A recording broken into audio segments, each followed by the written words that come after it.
굉장히 코로나가 위기였잖아요.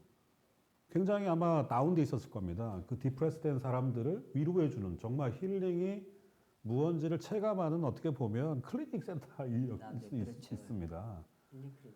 자, 그런데 근린공원은 근린이란 단어가 원래 커뮤니티, 이웃, 가까이에 있는 거예요. 만약에 아무리 좋은 공원이라도 만약에 차를 타고 가야 한다거나 이러면 체감도가 떨어질 텐데 우리 노원구는 정말로 걸어서 접근할 수 있는 가까운 곳에 공원이 생기다 보니 주민들의 체감도와 만족도를 정말 저는 학자로서 관찰하고 있습니다. 그래서 저는 정말 다행스러운 일이고 또 요즘 도시재생의 어떤 길을 잃어가지고요.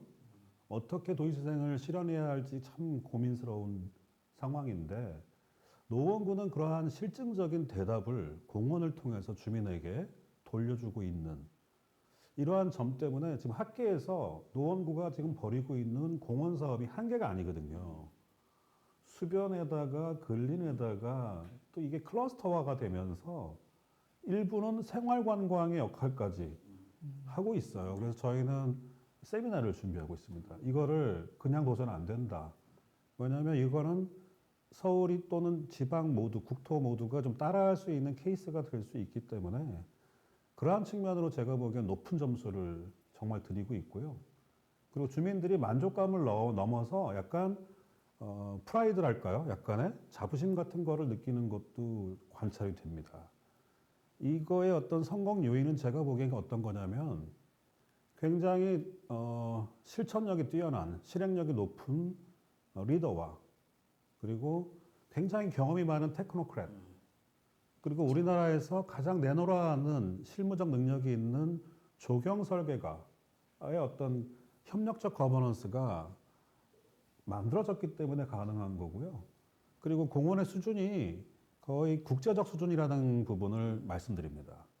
그리고 거기 도입된 기능들도 거의 최고 수준의 마감재와 그리고 이용자의 어떤 디테일한 행태까지 다 꿰뚫은 그런 측면이 제가 보기엔 아주 뛰어난 공원으로서의 모습을 보여주고 있어서 제가 국민의 입장으로 뿌듯하고 또 같은 구에 있는 대학에서 전공하고 있어서 너무 좋은 그 사례를 보고 있어서 그 고마움을 또 전합니다. 이상입니다. 네. 교수님 마음하고 똑같이 저도 네. 동네에 살고 있으니까 저는 중랑천, 당연천을 제일 많이 쓰는 자전거를 타고 다니느라고 많이 했는데 그런 면에서 정말 이 동네에서 사는 것도 행복하다 이런 생각을 많이 했어요. 근데 한 가지 부족한 건 그 열심히 막 다니다 보면 좀 먹고 마시고 이러는 게 또 재미가 아닌가. 근데 우리 공원들이 그러기는 조금 부족하다 이런 생각도 좀 들긴 해요.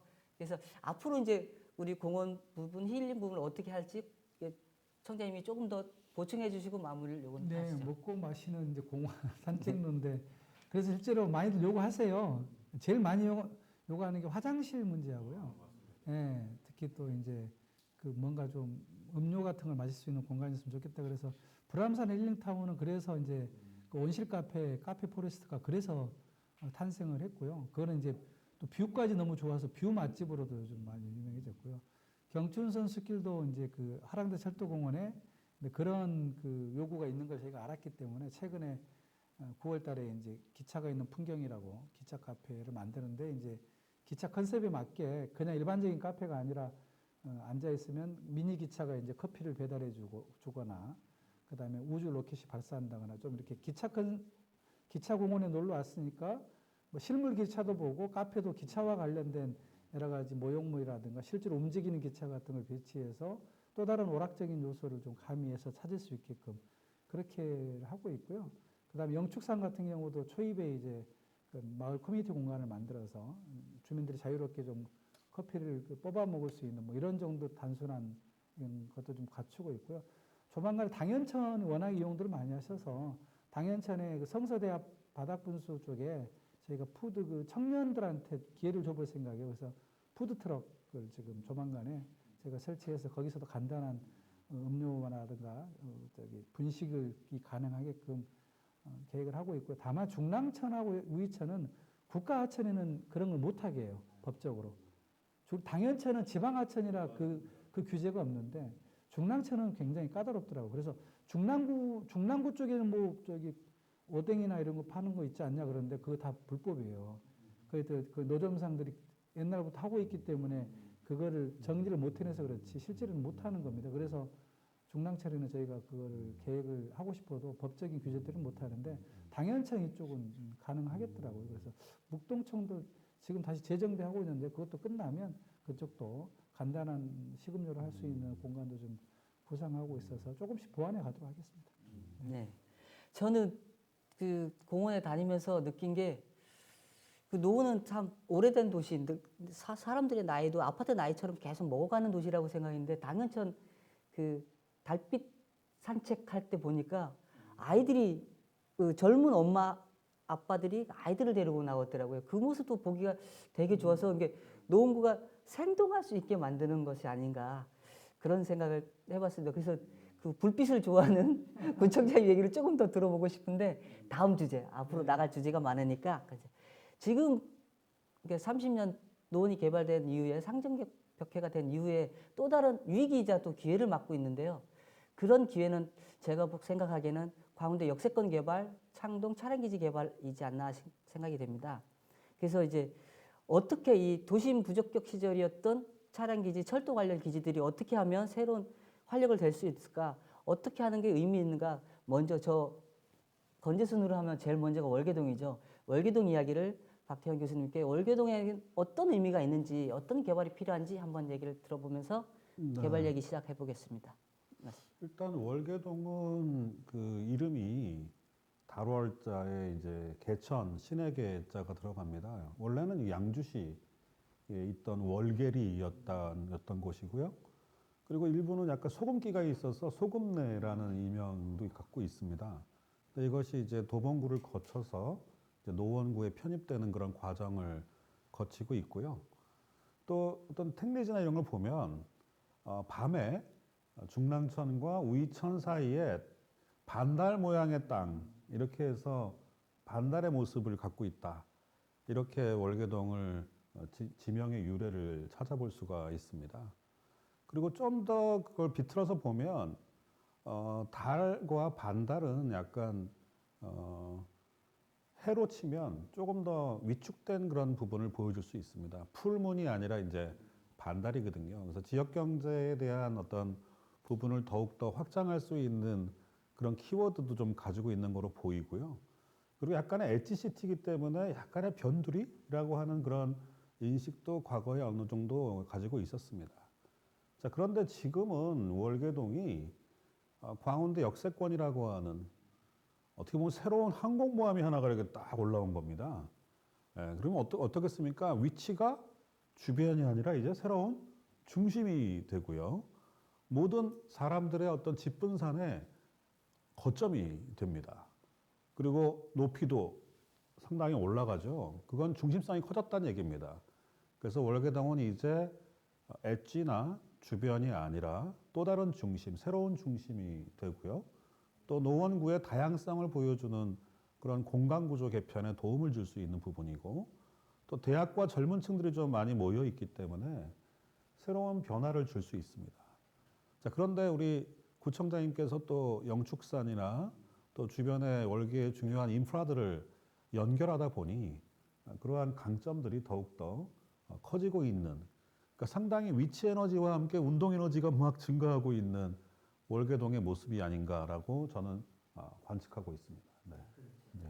월계동은 주민들도 그렇고 이게 상계동, 중계동에 비해서 중랑천 건너편 서쪽에 있다 보니까 어쩌면 노원구가 아닌 그래서 소외감을 많이 가지고 있었고 또 개발에서 또 한참 자꾸 밀려 있고 그랬던 건데 이번에 새로운 기회를 맞고 있지 않나 이런 생각이 됩니다. 이게 쭉 잘 어떻게 나갈 건지 지금 개발 구상안은 거의 끝난 것 같고요. 그래서 네. 앞으로 착공은 언제 할 건지 어떤 어려움이 있는지 한번 얘기해 주시죠. 정말 박태현 교수 말씀처럼 항공모함이라는 표현이 맞아요. 근데 정말 엄청난 기획 땅이 이제 열릴 겁니다. 이게 그거는 이제 광운대역이라는 그 안에 시멘트 공장이 30년 전부터 있어가지고 그것 때문에 주민 불편이 심해서 그거를 철거하자라는 데서부터 시작된 거죠. 근데 그게 이제 어떻게까지 커져 단순한 철거로 끝난 게 아니고 그 철거를 하는 거는 누가 저기 재정을 통해서 해야 되는데 그러기엔 돈이 너무 부담스러우니 민간 업체가 들어와서 그러면 아파트를 짓게끔 개발을 하자 하니까 들어와 가지고 철거와 동시에 이제 아파트 개발 무슨 공공 이제 기업까지 이어지게 되면서 기회가 열린 거죠. 어느 정도의 기회냐면 이제 현대산업개발에서 거기를 하기로 했단 말이에요. 아파트하고 여러 가지 상업시설들을 짓기로 했는데 내년 말에 착공을 해요. 그 아파트하고 상업시설을.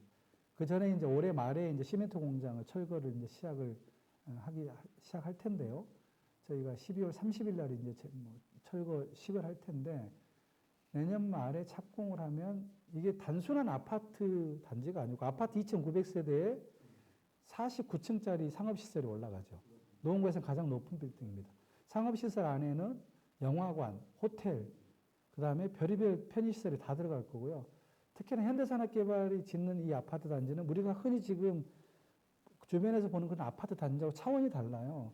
아파트 단지 상가가 단지 내 상가 개념이 아니고 지금 현대산업개발이 성공했던 곳이 수원의 광교에 가면 엘리웨이라는 곳과 인천 도화동에 엘리웨이를 개발해서 성공을 했거든요. 이거는 뭐냐면 아파트 상가가 아니라 일종의 거리를 조성하는 거예요.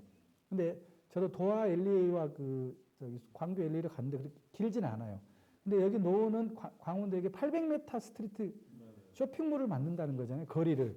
그러니까 800m를 걸어가면서 양쪽에 쇼핑몰이 있는 거예요. 그러니까 거의 프랑스에 보면 샹젤리제 거리처럼 거기에 온갖 가지 검증된 음식점, 뭐 여러 가지 공방 이런 게 싹 들어옵니다. 그거 하나가 관광 상품화 되는 거고요. 그 다음에 거기 끝 지점에 아까 얘기했던 여러 가지 편의시설이 들어선 영화관, 호텔 같은 게 들어오죠. 그 옆에 공공기여를 저희 노원구 했는데 저희가 뭘 만들어 달라 그러면 거기 도서관 만들어 달라, 체육관 만들어 달라, 그 다음에 청년 창업 지원센터를 만들어 달라. 필요하면 거기에 있는 검수고를 남겨서 우리한테 줘라. 그럼 우리가 뮤지엄을 만들든가 뭐 커피숍 같은 것도 만들겠다. 그렇게만 되면 이게 왜 폭발성이 있냐면 일단 초역세권입니다.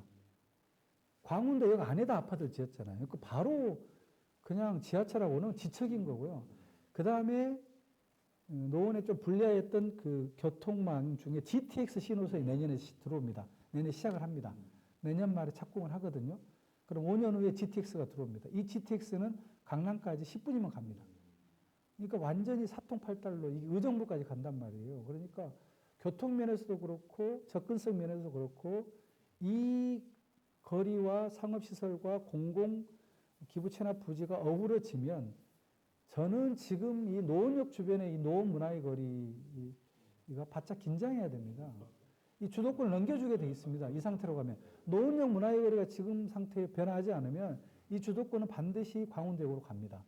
거기에 왜 폭발성이 있습니까? 그 주변에 아까 말씀하셨던 젊은 청년들이, 대학생들이 7개 대학이 다 그쪽에 몰려 있단 말이죠.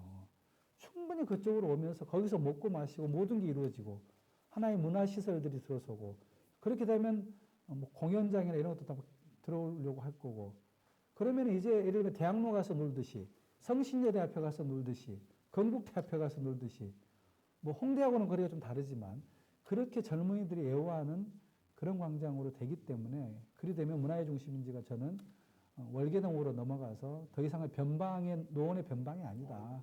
저는 노원의 중심이 될 거라고 확신합니다. 네. 월계동구 그 가장 중심되는 역할이 이제 교통의 유리점인데요. 그 GTX C 노선이 광운대역 다음에 창동역까지 오잖아요. 그러니까 이렇게 역세권을 어떻게 개발하는가 이게 굉장히 중요한 문제라고 생각돼요. 그러면 지금 광운대역과 같이 창동 차량기지 개발도 이게 도시 재생 사업으로 중심지 도시 재생 사업으로 있잖아요. 이게 그 위계가 어느 정도가 될지 이런 것도 한번 도시 계획학적으로 한번 파악해 보시면 어떨까 싶어요. 네네네네. 일단 GTX 신호선은 저희 인체로 비유하자면 완전 대동맥이에요. 그동안은 우리가 정맥이나 모세혈관 이런 것들이었다면 한마디로 말해서 위계가 올라가는 거죠. 그만큼 우리 광운대나 월계나 노원의 로케이션에 어떤 획기적인 변화가 일어나서 중심성이 더 커지는 겁니다. 그게 가장 큰 부분이라고 보고요. 중심성이 커지면 어떤 일이 생기냐면 구심력이 커집니다. 사람들을 끌어모으는 힘이 더 커지고요. 좀 더 창조적 계급들이 들어올 확률이 높아질 수 있어요. 그리고 아까 우리 청장님 말씀하신 대로 광운대역 같은 경우 7.3km 이내 전체 서울에 있는 대학에 43%가 몰려 있고 총 30만 명입니다.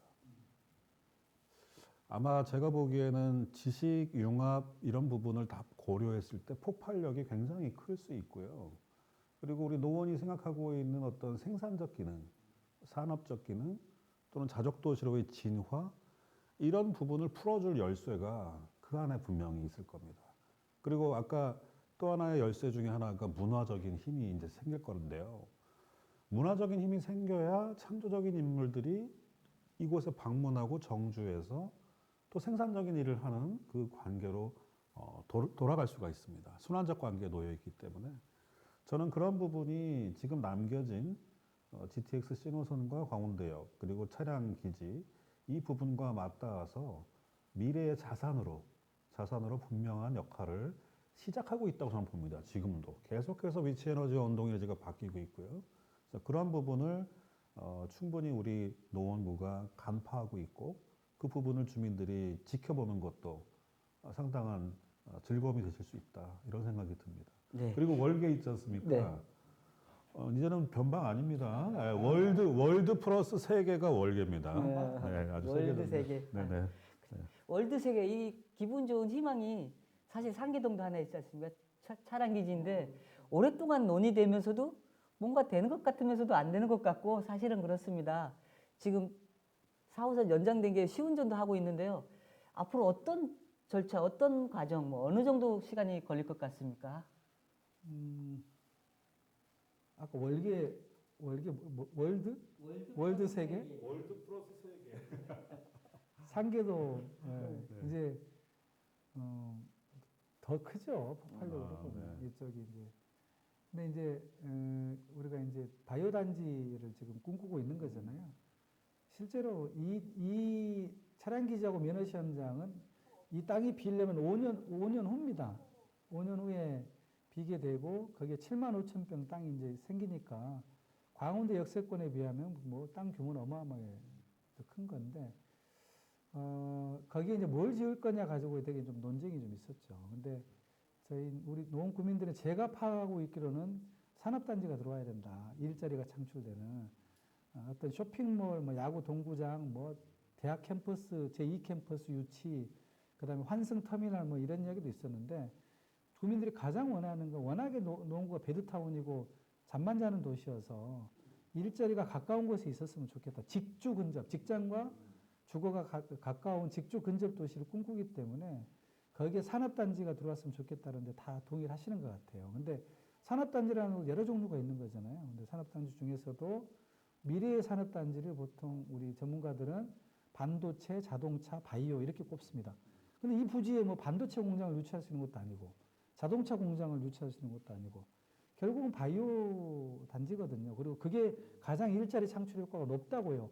병원, 그러니까 바이오가 생산하는 일자리가 자동차나 반도체에 비해서 5배가 높다는 거잖아요. 전문가들 이야기가. 그래서 여기를 이제 그러면 바이오 단지로 만들자. 단순한 서울대학 병원이 들어오고 안 들어오고 그 문제가 아니고 서울대학 병원은 하나의 앵커이고 수단일 뿐입니다. 도구일 뿐이고 이 서울대 병원을 중심으로 이 병원을 바라보고 들어오는 바이오 기업과 연구소가 어마어마하다는 거예요. 수요가 폭발력이. 벌써 지금 서울대병원 여기 온다 그러니까 큰 대기업 계열사의 바이오 기업이 여기에 들어오겠다고 이미 제안이 들어오고 있습니다. 한국에 있는 기업들만 있는 게 아니에요. 세계에 있는 기업들도 충분히 유치가 가능한 곳이 이곳이죠. 왜냐하면 인천공항에서 가깝잖아요. 인천공항에서 외곽 타고 들어오면 1시간이면 오니까 우리라고 화이자라든가 아스트라제네카, 얀센 이런 그 세계적인 제약 그 다국적 회사들의 지사라든가 지점, 연구소가 여기로 들어올 수 있는 거죠. 충분히 경쟁력이 있는 거죠. 그렇게 했을 때 이곳으로 젊은 연구원들, 직원들이 이쪽으로 다 이사를 올 것이고 그래야만 노원이 30년 돼서 조금 노후됐는데 새로운 도약을 맞을 수 있는 그런 계기가 되기 때문에 바이오 단지로 하자는 거고 실제로 제가 한 몇 개월 전에 취임 3주년 여론조사를 물어보니 주민들께 70%가 압도적으로 서울대병원 중심의 바이오 단지 유치를 하자라는 게 압도적인 여론조사 결과로 나왔습니다. 그게 확인됐기 때문에 그런 방향으로 추진하려고 하는데요. 지금 현재 차량 기지는 현재 잘 돼서 경기도 진접 쪽에 지금 짓고 있습니다. 그래서 5년 후에 다 지으면 그쪽으로 이거를 뜯어가면은 끝납니다. 이거 별 문제 없어요. 다만 면허 시험장을 그러면 어디로 옮길 거냐 가지고 되게 말이 많았는데 처음에 이제 의정부로 옮기려고 했을 때 의정부 시민들이 많이 반대하기도 했고요. 근데 최근에 잘 설득이 돼서 조만간에 이제 의정부로 옮기는 걸로 저희가 다음 주쯤에 실시협약을 체결하려고 속된 말로 날을 받아놨습니다. 실시협약서 때 되면 이제 우리 국민들께 알려드릴 텐데요. 그것만 이제 그 리스크만 사라지고 나면 그 다음에는 이제 서울대병원이 발표를 준비하고 있습니다. 그래서 내년 초에는 아마 서울대병원이 이쪽에 어느 정도 규모로 이렇게 어떤 성격의 단지를 만들 것인지 발표할 때를 준비하고 있다 보니까요. 그렇게만 된다면 우리 노원이 30년 지나서 지금은 조금 공동화되고 인구가 줄어들고 있는데 이걸 계기로 다시 한번 제2의 부흥을 르네상스를 맞이할 수 있는 시대는 반드시 온다. 그렇게 확신을 하고 그렇게 준비를 하고 있습니다. 그 서울 2030 도시계획에 보면 그 상계동, 창동 상계가 그 일곱 개 광역 중심으로 되어 있잖아요. 그럼 이 도시계획에서 상계동이 도심은 아니지만 광역 중심이 된다. 그게 도시의 어느 정도 범위의 크기에서 의미를 갖게 되는지 도시계획적으로도 한번 설명해 주십시오. 네. 창동상계는 어떻게 보면 지역균형이라고 하는 어떤 커다란 숙제, 서울에서도 그게 큰데 그거를 완화해 줄 수 있는 아주 거대한 그런 사업이라고 저는 봅니다. 창동상계의 핵심은 말하자면 소도 언덕이 있어야 비비잖아요. 그러니까 동북권이라고 하는 지역에 좀 언덕이 없었던 거예요. 그 언덕을 만들어주는 거거든요. 그러니까 어떻게 보면 새롭게 공간 구조를 새롭게 창출하는 개념이 되면서 우리 박원순 시장이 얘기했던 이런 다양한 기능들, 특히 문화산업단지라든가 아레나라든가 이런 도심에서 갖춰야 할 인프라들을 이 지역으로 투입함으로써 높낮이가 낮았던 운동장을 이렇게 맞추는 중요한 어떤 조정을 하게 되거든요. 그래서 저는 창동상계를 창상지구라고 불렀어요. 창조와 상상이라고 하는 부분으로 연결지어서 우리가 생각하지 못했던 공간의 변화가 지역의 혁신을 이끌고 지역의 혁신이 과거에 이루어지지 못할 거라고 예견했던 것들을 만들어주는 그런 브릿지가 될 거라고 생각했죠. 아마 지금도 그러한 부분이 만들어지고 있고요. 지금 현재 진행되고 있는 그 상황을 보니 오세훈 시장도 그 부분에 대해서 동감하고 있는 것 같습니다. 그래서 저는 창동 상계가 인구로 치면 서울의 약 350만 정도의 요 권역과 경기도 권역까지를 아우르는 서울만을 포함하는 중심이 아니라고 저는 봅니다. 그래서 한 500만 정도의 인구를 커버하고 있기 때문에 그 부분이 아마 제가 보기엔 아까 구청장님께 말씀하신 바이오의 어떤 미라클 단지, 그런 혁신적인 단지를 만든다거나 이런 부분을 가능케 해주는 소의 언덕이 될 거라고 생각하고 있고요. 다만 조금만 더 이제 창동상계의 어떤 제가 첨언을 한다면 좀 더 효율성과 관리 운영적인 테크닉을 갖는 약간의 도시 경영적인 약간 타운 매니지먼트적 요소를 좀 집어넣어서 민간이 조금 더 꿈틀댈 수 있는 그런 여지를 좀 더 생각해야 하는 단계가 조금 필요할 거라고 보여지고요. 그래서 결론적으로는 질문하셨던 어떤 공간의 구조를 충분히 바꿔줄 만한 그런 위상과 그리고 힘을 갖고 있는 것이 창동상계다. 저는 그래서 광역 중심이 될 것이다라고 저는 확신합니다. 네.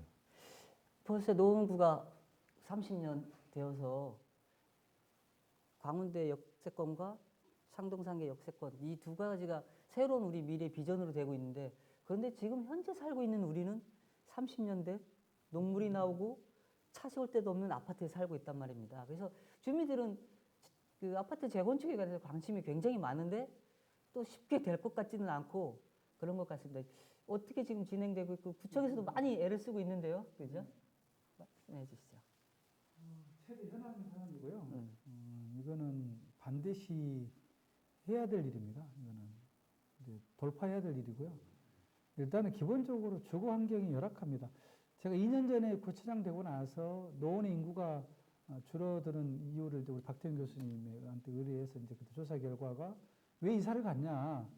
그 이사 가신 분들한테 추적 조사를 했었어요. 그랬더니 그때 가장 많은 답이 나온 게 40%가 주거 환경 열악이었습니다. 주거 환경이 열악하기 때문에 자기는 그때는 집값이 이렇게 오를 때도 아니에요. 지금은 조금 사정이 달라졌겠지만 주거 환경이 열악해서 별내 신도시나 그때 가장 많이 나간 게 남양주로 가장 많이 갔고 그 다음에 의정부로 갔고 그 다음에 다산 신도시 그 뒤로 생겼지만 아마 다산 신도시도 굉장히 많이 빠져나. 그 다음에 그때 제가 일산, 하남, 그때 용인 이 순으로 나갔더라고요. 그 다음에 서울 시내로는 도봉구가 가장 많이 나갔고 집값이 좀 여기보다 저렴하니까 이제 그 다음에 중랑 뭐 그랬던 기억이 나요. 근데 이제 그게 그 이유가 주거 환경 열악이었어요. 그 말은 30년 되다 보니까 그때 이제 주공 아파트들이 지하에 주차장을 안 만들다 보니까 주차난에 시달리고 그 다음에 정말 수돗물 녹물 나오고 그 다음에 그때 뭐 층간소음은 뭐 기본이고요. 예, 그래서 뭐 그리고 그때 만들어낸 아파트가 평소에 비하면 잘 안 빠진 거죠. 이렇게 좀 이렇게 좁게 빠진 거죠. 지금 나온 아파트는 얼마나 잘 나옵니까? 그리고 이제 아이들이 크는데 화장실은 하나밖에 없고 2개 있는 곳으로 가고 싶고 예, 그런 욕구들이 맞물리면서 새로운 아파트로 교통이 좀 불편하더라도 나는 남양주로 갈 거야. 별내로 가는 거예요. 또 교통이 크게 불편하지도 않는 게 어차피 4호선 그걸로 연장되잖아요. 근데 그걸 다 계산해가지고 다 나가시는 거예요. 그래서 그때 저는 재건축 처음에 별로 좀 소극적이었는데 그 연구 결과를 보고 제가 그때부터 재건축을 적극 찬성 농자로 돌아섰거든요. 아, 빨리 해야 되겠구나, 이게. 그래서 지금 하고 있는데, 다 아시다시피 지금 정부가 이제 그 틀어지고 있는 재건축 하려면 안전진단을 먼저 통과를 해야 되거든요. 안전진단이 통과되고 난 후에 재건축을 할 거냐 말 거냐 주민들끼리 또 의견을 모아야 됩니다. 안전진단 통과했다고 무조건 되는 건 아니고 통과난 후에 주민들이 협의해서 뭐 나는 추가 분담금 얼마 낼 수 있으니까 막 옥신각신 해가지고 또 안 되는 경우도 많아요. 반대가 많으면 못 하는 거예요. 다만 주민들이 찬성하자 반대하기 전에 안전진단이 통과돼야 뭘 이거 한 해 만에 가지고 따지는데 지금은 첫 번째 허들도 못 넘고 있단 말이죠. 안전진단의 허들을. 근데 이 허들은 정부가 꽉 쥐고 있단 말이죠. 기준을 너무 강화해가지고 너무 점수를 빡세게 우리 노원구에 불리하게 해놓은 거예요. 근데 이 점수가 절대적이냐? 2018년도 전에는 우리한테 유리한 점수로 돼 있었단 말이죠. 그걸 그냥 제자리로 복구하면 됩니다. 그러면 우리가 이게 통과가 되거든요. 그러니까 안 됐던 적이 뭐 경험이 없는 게 아니기 때문에 충분히 가능성이 있다고 보고요. 그래서 저희가 정부한테 계속 촉구하고 있고 제가 최근에 양천구청장하고 송파구청장하고 이제 국토부 장관을 만났을 때도 그걸 적극적으로 건의했을 때도 장관들 동의합니다. 동의하는데 이제 시기를 좀 보고 있다. 그래서 사람으로 따지면 막 열이 막 나고 있는데 지금 해열제를 놔야 되는데 거기다 처방제를 놓으면 안 들으니 집값이 좀 안정되고 난 후에 해열을 시킨 후에 그 다음에 처방을 좀 하는 게 맞다. 그래서 다행히 국토부 장관도 그거에 대해서 동의를 하는 걸 확인하면서 이게 불가능한 일은 아니구나. 그래서 되긴 됩니다. 되긴 되는데 약간 시기와 분위기를 좀 보고 있는 것이고요. 뭐 정부는 뭐 대한민국 전체를 보겠지만 저나 이제 구청장들은 당장에 우리 주민들의 불편함을 보고 하기 때문에 계속 적극적으로 문제 제기할 거고요. 어쨌든 막 이것도 집단 행동도 해야 되나 이런 생각까지 좀 할 정도로 지금은 뭐 단계 조금 순한 방법으로 촉구를 하고 있는데 뭐 계속해서 이게 좀 불확실해지고 부정적으로 나온다 그러면 뭐 집단 행동을 해야 될지도 모르겠습니다. 그런 각오로 이 문제를 엄중하게 지금 대하고 있다는 말씀을 드립니다. 네. 그 3개 주공 아파트가 30년이 넘었으니까 재건축 문제가 뭐 나올 수밖에 없는 거고 지금 1기 실도시들도 재건축 얘기가 벌써 나오는데요. 근데 우리 노는 주공 아파트만 있는 게 아니라 그 지금도 3개 2동, 5동, 월계동, 공릉동에 예전에 일반 주택지가 그대로 남아 있고 그래서 거기에 이제 그 도시 재생 사업 또는 재개발 사업 이런 것이 계속 유지된다고 생각이 돼요. 근데 최근 정부 발표된 내용들 보면 거의 모든 도시 개발이 그 임대 아파트를 임대 주택을 주는 조건부 인센티브로여서 도시 고밀화가 더 심화되지 않는가 이런 생각도 저는 들거든요.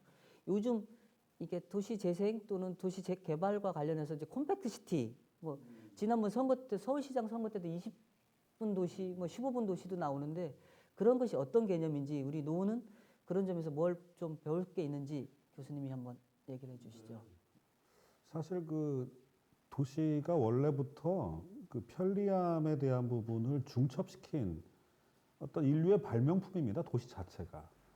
자, 그런데 이제 고밀화라고 하는 부분은 그걸 더 이제 고도화하게 되는 거죠.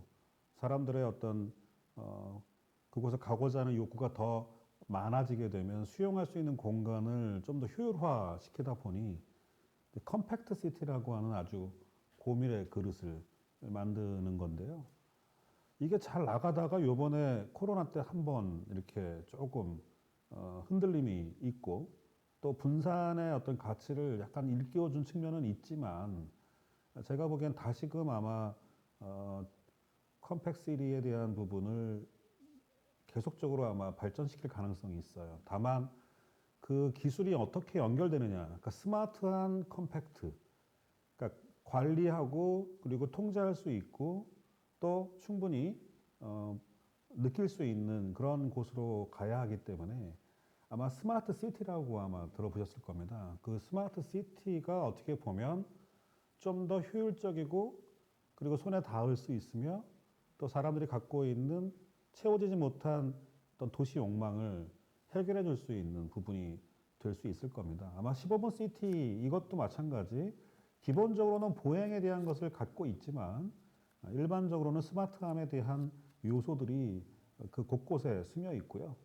또 저희 나라 같이 ICT가 발달한 나라는 더 아마 대한민국 스타일의 15분 시티나 컴팩시티를 만들 가능성이 높고 저희가 지금 추진하고 있는 광운대 역세권도 스마트에 아마 내용이 이미 반영돼서 올라가고 있는 부분이 될 수 있는 겁니다.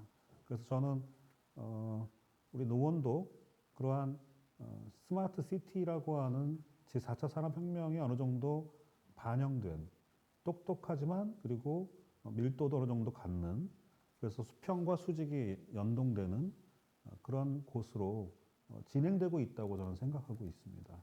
그래서 현재 진행형이다 이렇게 말씀을 드릴 수 있을 것 같습니다.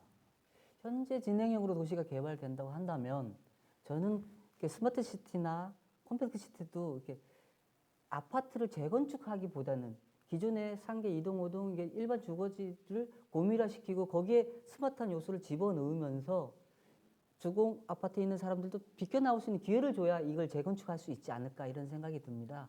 그러면서 지금 그 상계 뉴타운도 진행되고 있고 백사마을 그 말고도 상계 2동, 5동이나 월계동, 공릉동 도시재생과 관련해서도 지금 여러 건들이 추진하고 있는데 뭐 지역 주택 조합 이야기, 가로주택 정비 사업 얘기 여러 가지가 혼란스럽게 막 지금 정리되지 않고 있는 것 같습니다. 청장님은 이 우리 일반 주택지는 어떻게 그 전망을 가지고 있는지 한번 얘기해 주시죠. 그러니까 사람 마음은 다 똑같아요. 그러니까 이제 당구개혁 주변에 뉴타운을 1구역부터 6구역까지 다 정해놨는데 4구역이 가장 먼저 들어왔잖아요. 대우 푸르지오가 들어온 거예요. 근데 말로만 들을 때하고 직접 들어오니까 너무 좋은 거예요. 나도 저렇게 살고 싶은 거예요, 사람 마음은. 대우 푸르지오, 그 8단지가 이제 재건축해가지고 하나포레나라고 들어왔잖아요. 우리 노원구에 지금 재건축 바람이 분 이유가 하나포레나 때문에 그렇습니다. 하나포레나가 완공돼서 입주하기 시작하니까 그 주변에 있는 주공 아파트들이 야, 옛날에 그 8단지가 저렇게 변했어? 들어가 봤더니 커뮤니티 공간이 있죠, 헬스장 있죠, 경로당, 그 옛날에 경로당이 아니에요. 안에서 별의별 거 다 있어요. 제가 오늘 그 백사마을 GS 건설에서 그 만든 조감도를 봤거든요. 얼마나 환상적이냐면 거기는 그 하늘 그 옥상에 스카이 캠핑장이 있대. 캠핑장. 그 다음에 저기 뭐예요? 그 무슨 저기 그 하늘에서 목욕 그 수영하는 거 뭐 그런 것도 있고요. 아니 기상천외 그 다음에 CGV가 들어온대. CGV 그 영화관이 백사마을 아파트 안으로 들어온대요. 상상이나 갑니까?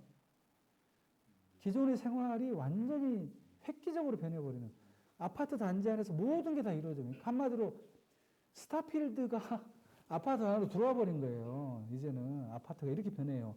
그러니까 뉴타운에 대우 프로지오가 들어오니 그 주변에 뭐 1구역, 2구역 준비하는 것도 빨리 하고 있었지만 3구역 사람들이 옛날에 해제했잖아요. 근데 3구역 사람들 그걸 보고서 충격받아가지고 다시 추진해가지고 다시 해주세요 가지고 온 거 아닙니까? 그래야 다시 공공재개발로 하기로 결정을 해가지고 지금 준비하고 있잖아요.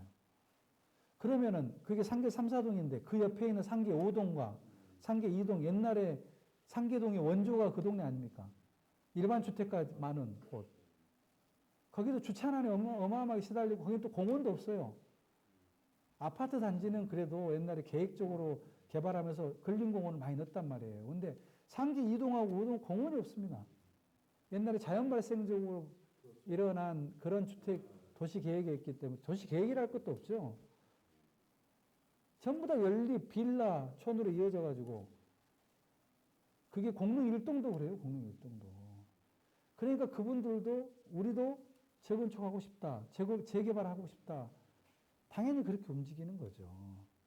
근데 그 전에 상계 2동하고 5동은 이제 지금 오세훈 시장이 들어오기 전에 그 전에 시장 때 이제 그 제도를 도입했던 정부에서 도입했던 가로주택 정비조합 사업이라든가 지역주택조합 사업에 이미 일찍부터 전통이 좀 있었죠. 벌써 한 19개 정도 지금 가로정비 주택 사업이 추진되고 있는데 이번 정부하고 오세훈 시장 들어오면서 약간 소규모 재개발 사업을 도입을 했어요. 소규모로 재개발하면은 그 심사라든가 이런 걸 아주 단축해가지고 신속통합기획 줄임말이죠. 신통기획 방식으로 한다고 하니까 또 이제 상계 5동이나 2동 사람들이 이제 그거 보면은 빨리 되니까 벌써 상계 5동은 전체 주민의 30% 동의 받아가지고 신청이 들어와 있어요. 그걸 이제 서울시에서 다 취합을 했더니 서울시 전체에서 25개를 선정해야 되는데 100개 넘게 들어왔다는 거잖아요. 거기에 이제 12월 말에 발표를 하니까 여기에 들어갈지 안 들어갈지 모르겠으나 만약에 거기에 들어가면 재개발의 단초가 이제 물꼬가 트이는 거예요. 일반 주택개발, 주택지도. 그래서 저는 그걸 막을 수는 없습니다, 이제는.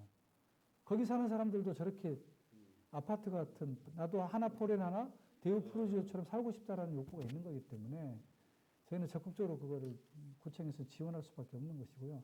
여기서 이게 한번 물꼬가 튀어서 선정이 돼서 재개발로까지 이어지게 되면 상계 2동, 공릉 1동, 월계 1동의 또 일반 주택가 이런 데까지 연쇄적으로 영향이 있을 거라고 보고요.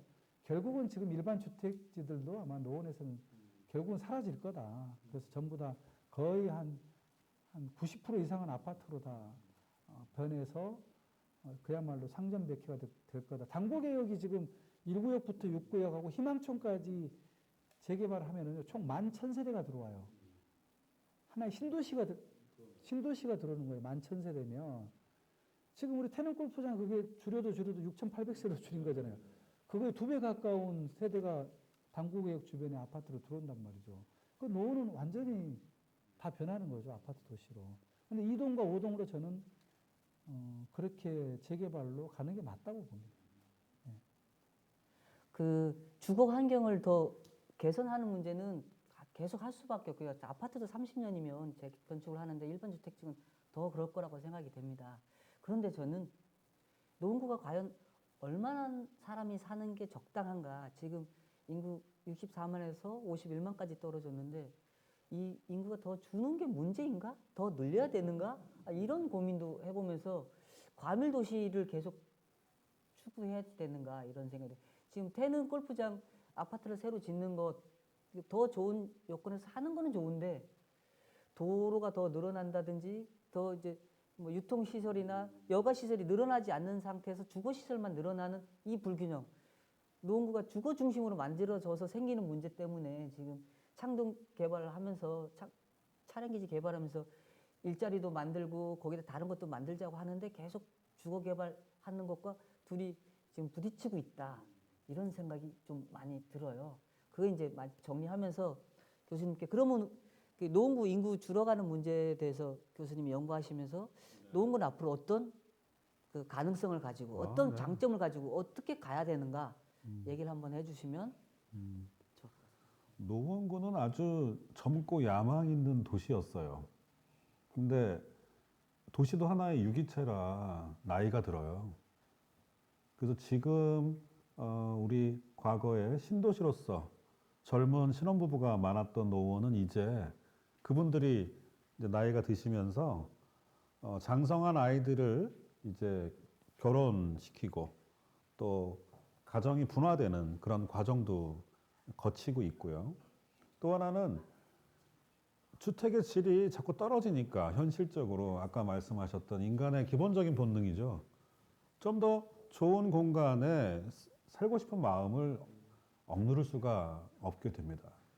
그 두 가지가 있는 상태에서 도시 간 경쟁이 치열하다 보니까 이제 경기도라고 하는 브랜드와 서울의 브랜드에서 서울 브랜드를 아주 좋아했던 사람들이 약간의 유예를 하면서 예를 들면 별내 신도시라고 하는 부분의 프리미엄을 약간 더 객관화해서 또 높이 쳐주는 거죠. 이것이 어떻게 보면 공간 선택의 경쟁에서 약간 노원구가 살짝 이제 놓아준 부분이 되었어요. 하지만 지금의 상황에서는 이제 노원구도 도시 재생의 어떤 관점을 아까 말씀하셨던 재건축이라고 하는 카드를 들지 않으면 안 될 상황이 된 거고요. 그 카드가 이제 작동되기 시작하면 노원은 이제 새로운 과거의 명성과 그리고 가치를 더 부활하게 될 거라고 봅니다. 그래서 저는 약간의 인구 쇠퇴 문제는 좀 자연스러운 그런 도시의 라이프 사이클의 과정이라고 보고 다만 한 번 더 돌아오는 사이클에는 그 부분을 보완한 상태로 재활성화라고 하는 부분으로 진행하면 노원의 재생은 상당히 장밋빛으로 될 수 있다 이렇게 생각하고 있습니다. 네. 도시 사이클에서 이제 우리가 노원이 30년 지나면서 한 세대가 지나가고 새로운 기회를 맞고 있는데요. 새로운 기회가 단지 뭐 5년 앞, 10년 앞이 아니라 좀 더 멀리 보고 계획을 한번 세워야 되는데 이런 큰 구상 구청장님 하고 계시는 것 같아요. 2040 도시계획을 지금 수립하고 또 구상하고 계실 텐데요. 좀 간단한 그 공개할 수 있는 내용 정도는 한번 얘기해 주세요. 아니면 아까 이야기했던 부분이고요. 저는 이 노원구 인구가 얼마가 제일 적정할까? 저도 잠깐 그런 생각을 좀 했었어요. 근데 워낙에 근데 인구가 줄어드는 부분에 대해서 그냥 뭐 막연하게 불안해하고 걱정들을 이제 많이 하다 보니까 뭐가 문제가 있으니까 인구가 줄어드는 거 아니야? 딱 이렇게 선입견을 갖고 이야기를 하니까 뭐 어떤 근거가 있는 건 아니에요. 저도 뭐 몇 명이 살아야 적당할까? 그냥 단순히 우리가 흔히 1헥타르당 인구 밀도를 보통 보잖아요. 근데 우리가 지금 노원구가 1헥타르는 300명이 넘을 거예요, 아마. 정확한 제가 수치는 모르겠지만. 근데 별내 신도시만 해도 1헥타르당 160명인가 그렇거든요. 우리의 절반도 안 돼요. 그 다음에 아마 갈매지구도 제가 이번에 그 자료를 보니까 198명인가 그랬고, 그래서 테넌 골프장 그 1헥타르를 따질 때, 제가 정부하고 협상할 때 6,800세대로 된 거는 무조건 200명 이하로 낮추자. 네, 처음에는 290명으로 한 300명 가까이 이렇게 짜왔길래 그게 말이 안 된다. 사람이 좀 쾌적하게 살려면 저도 이제 뭐 기준이 우리 박태영 교수님이 조금 연구를 해주셔야 될 것 같은데 아마 학자들 사이에서 1헥타르당 몇 명이 살아야 그게 있지 않나요 기준? 그 밀도에 대한 부분은 순밀도라는 것도 있고요. 네. 좀 더 컴팩트한 도시에는 좀 더 그 기준을 올리기도 하고요. 그게 어떻게 딱 떨어지는 그런 명확한 것은 없습니다. 근데 어찌됐든 지금의 노원의 인구 밀도가 너무 높죠. 맞습니다. 너무 아마 서울에서도 가장 많은 인구 밀도를 자랑하고 있으니까 그래서 그런 면에서 보면 적절하게 좀 쾌적한 환경에서 사는 게 맞지 않겠느냐라는. 그러니까 지난번에 그러니까 2000년대 초반에 62만이 가장 많을 때가 그러니까 따지고 보면 지극히 비정상적이었던 거죠. 너무나 비정상적이었는데 지금 어찌 보면 정상화를 찾아가는데 이제 막연하게 이제 인구가 줄어든 거에 대한 불안해하면서 그걸 이제 순수하게 받아들이질 않고 때 되면은 어찌됐든 좀 곡해하거나 정치적으로 조금 이용하려고 하는 그런 것 때문에 조금 그것 때문에 막연하게 주민들도 불안감을 조장하고 그런 관점에서 접근한 문제는 아닌 것 같아요. 제가 이렇게 저도 한 4년간 이 도시를 한번 운영자였잖아요. 운영자였으니까 그래서 그런 관점에서 봤으면 좋겠고 노원의 미래는 아까 이야기했듯이 차량기지라든가 광운대 역세권 개발 아까 당고개혁 중심으로의 만세대가 넘는 신도시 거점별로 지금 변할 가능성들은 굉장히 많이 있어요. 그래서 저는 앞으로 10년 안에 그런 것들이 많이 좀 변할 거라고 생각하고요. 그 다음에 재건축 문제도 뭐 하게 되면 뭐 상당한 노원의 변화가 좀 짐작이 되고, 그 다음에 그거는 그거대로 하고 이제 아까 앞에서 얘기했던 힐링타운이나 이런 거는 이제 당장 그러면 내 삶에 그 어떤 변화가 만족도가 있어야 되는데 제가 처음에 힐링타운을 고민했을 때 저는 노원구가 굉장히 복지도시인 줄 알았어요. 복지 인구가 한 절반은 되는 줄 알았어요.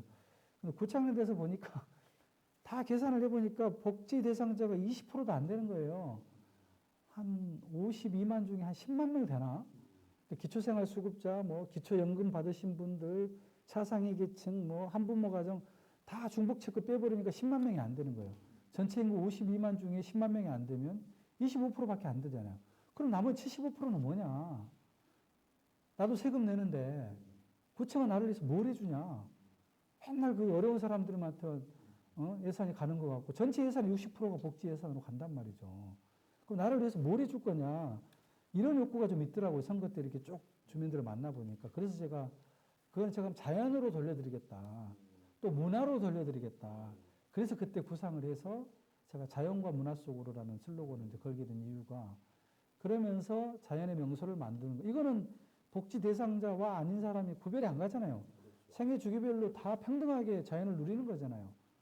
그다음 문화도 지금까지는 특정한 세력들만 사람들만 누렸는데 문화예술회관으로만 찾아오게 만들었는데 그렇게 하지 말고 찾아다니면서 가까운 곳에서 자연 명소에 문화를 입히자.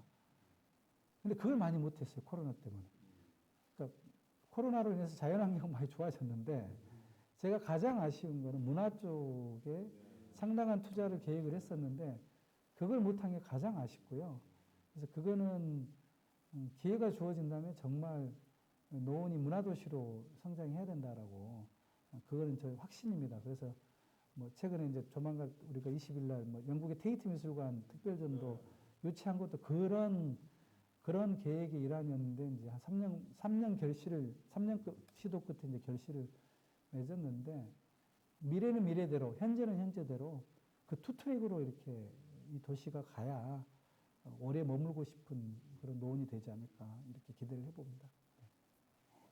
이제 좀 마무리해야 될 시간이 된 것 같아요. 지난 2년 동안 코로나 때문에 정말 할 수 없는 일이 많았고 어려운 가운데 우리 노원은 힐링 도시로 기반을 다지고 있는 중이고 또 미래를 위해서 광운대 역세권, 창동 상계 개발도 하고 있고요.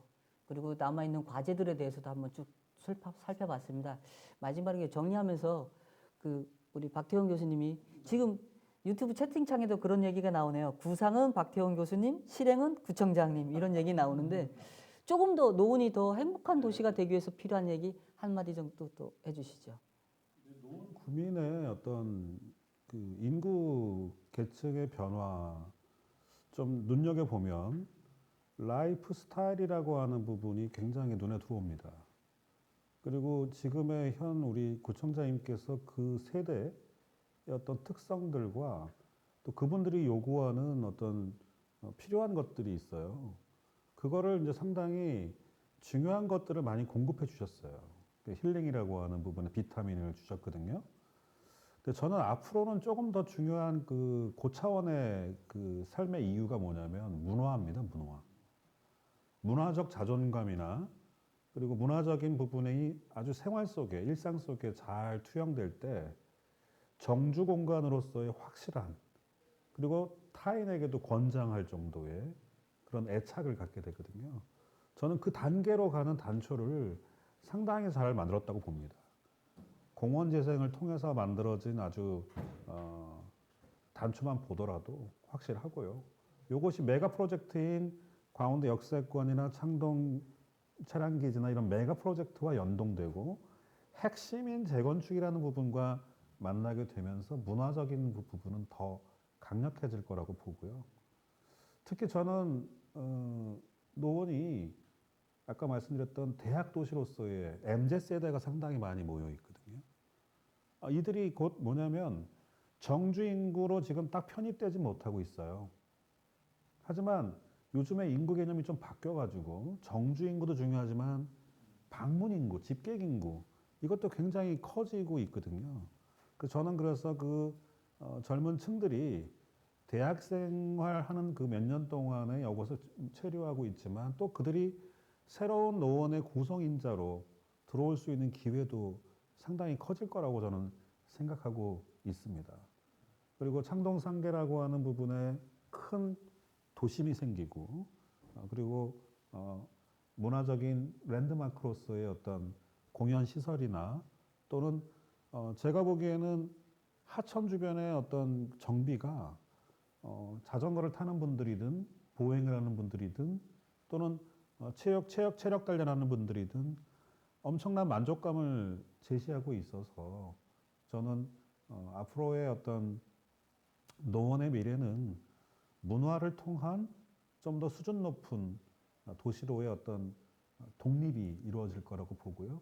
그것과 함께 자족성이라고 하는 부분을 함께 가져가는 그런 부분이 될 거라고 봅니다. 약간 첨언 더하면 그냥 약간의 탄소 중립에 대한 부분을 좀 실현할 수 있는 좀 구체적 대안으로 마이크로한 보행이나 친환경 자전거 도시로 지금 굉장히 잘 가고 계시는데 그 부분을 마이크로하게 조금 더 입체화시킨다면 큰 개념과 작은 개념이 이렇게 어우러지는 그런 미래 도시 노원이 되지 않을까 이렇게 저는 생각하고 있습니다. 네. 좋은 말씀이십니다. 우리 노원구가 그러니까 사회적 취약계층을 품으면서 우리 모두가 다 행복하고 그래서 미래도 또 밝은 미래도 가져올 수 있는 이런 도시로 계속 나아가야 되지 않나 이런 생각이 됩니다. 그래서 지금 유튜브 창에서는 수락산 둘레길은 어떻게 바뀌는지라고 이렇게 질문이 왔는데요. 수락산에 그 힐링타운이 또 하나 세워지는 계획도 있고 그런데 그거 잠깐 설명하시면서 청자님도 이제 마지막 인사 말씀 해주시죠. 지금 불암산, 이제 명축산, 경춘선이 만들어지니 이제 초안산하고 수락산에 사시는 분들이 난리가 났죠. 우리는 왜 안 만드냐? 초안산은 내년에 그 둘레길 그 순환산책로 내년에 보상해서 내후년에 지금 만들 계획으로 지금 저희가 설계까지 하고 있고요.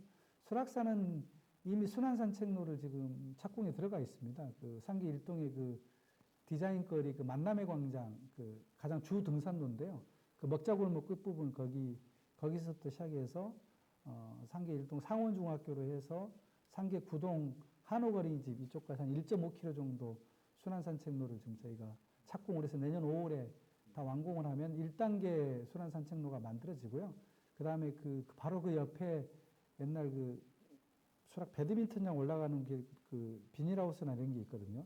거기를 보상을 해서 나중에는 제가 거기를 제 구상으로 지금 경기도 광주에 가면 화담숲 같은 그런 개념으로 약간 이렇게 비탈 언덕에 있기 때문에 그 지형을 살리면서 여러 가지 다양한 그런 어떤 초화원이라든가 여러 가지 볼거리가 있는 미니 화담숲 뭐 그런 식의 개념으로 지금 저희가 연구를 하고 있고 설계를 하고 있습니다. 그렇게 되면 수락산에도 이제 그런 힐링타운이 좀 조성이 되고요. 또 저쪽 그 당고개 위쪽에 동막골 거기는 수락산 자연휴양림이 내년 3월에 착공합니다. 이미 다 한 2년 정도 준비를 해서 통나무집이죠. 그러니까 27개의 통나무집을 만들어서 1박 2일 그 잠을 잘 수 있는 그리고 특이하게 이색적이게 이제 나무 위에 10m 위에 트리하우스를 만들어서 나무 위에서 잠을 잘 수 있는 그런 서울에서는 최초의 도심형 자연휴양림이 내년 3월에 착공을 하면 한 1년 반 정도 있으면은 아주 또 다른 또 명소가 탄생하지 않을까 싶습니다. 기대해 주십시오. 이제 더 이상 마이크 안 드리는 마지막 인사 한번 더 하시죠. 시청자분들께. 네, 아이고 오늘 뭐 우리 노원신문에서 아주 좋은 기회를 만들어 주셔서 저도 3년 반 동안 했던 일들을 좀 회상하면서 많이 정리할 수 있는 좋은 기회였고요. 앞으로 벌여놨던 일들을 잘 마무리하고 조금 더 꼼꼼하게 챙겨야 되겠다 이런 생각도 하고 하여튼 우리가 또 희망을 갖는 그런 구상들, 그런 기획들을 끊임없이 우리 주민들께 말씀드리고 이해를 구하고 또 서로 소통하고 동감하면서 그런 일을 잘 풀어가겠습니다. 우리 주민 여러분께서도 많이 관심 가져주시고요. 때로는 비판, 때로는 격려를 통해서 우리 노원구민의 삶의 질이 좀 높아지고 우리 노원구가 대한민국에서 가장 잘 사는 그런 동네로 가는데 많이 동참해 주시기를 부탁드리겠습니다. 고맙습니다. 박태원 교수님도 인사하시죠. 이제 마지막인데.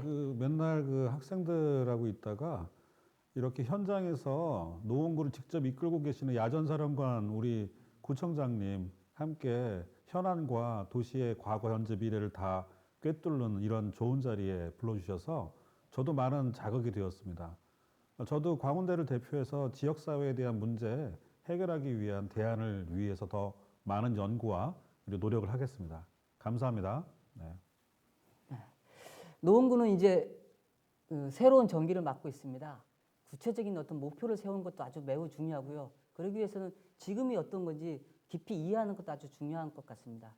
그런 면에서 오늘 오승록 구청장님과 박태원 교수님을 통해서 우리가 지금 어디고 앞으로 어떻게 갈 건지 한번 살펴봤습니다. 이런 기회를 통해서 더 많은 활발한 토론이 이루어지고 그것이 축적돼서 노원시 더 많은 사람들의 더 많이 행복한 도시가 될 수 있기를 기대해 봅니다. 그래서 오늘은 이제 모두 대담을 마치고요. 오승록 구청장님과 박태원 교수님께 감사 인사를 드리고 건성을 바랍니다. 그리고 마지막으로 유튜브에 올리신 글을 보고 마지막 읽어드리면서 끝을 낼까 합니다. 내년 봄이면 푸르른 노원을 기대해 봅니다. 코로나 끝나고 여러분 건강하신 모습으로 다시 뵙기를 바라겠습니다. 모두 마치겠습니다. 고맙습니다.